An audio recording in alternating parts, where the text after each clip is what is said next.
Chapter 95. The Cassock.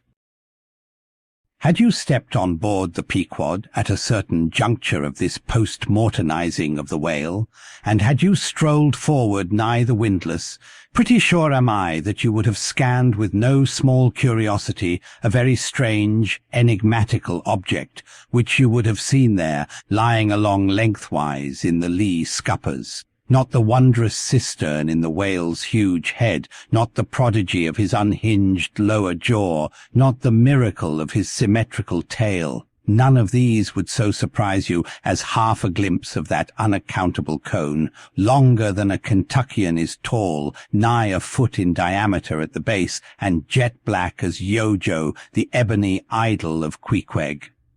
And an idol indeed it is, or rather in old times its likeness was.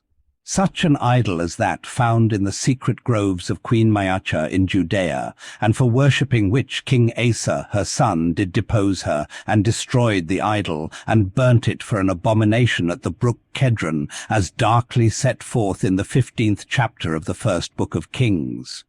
Look at the sailor called the Mincer, who now comes along, and assisted by two allies, heavily backs the Grandissimus, as the mariners call it, and with bowed shoulders staggers off with it as if he were a grenadier carrying a dead comrade from the field.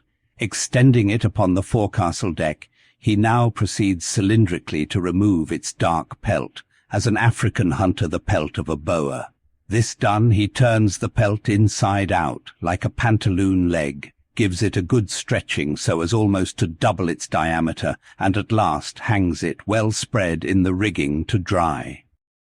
Ere long it is taken down, when removing some 3 feet of it towards the pointed extremity, and then cutting 2 slits for armholes at the other end, he lengthwise slips himself bodily into it.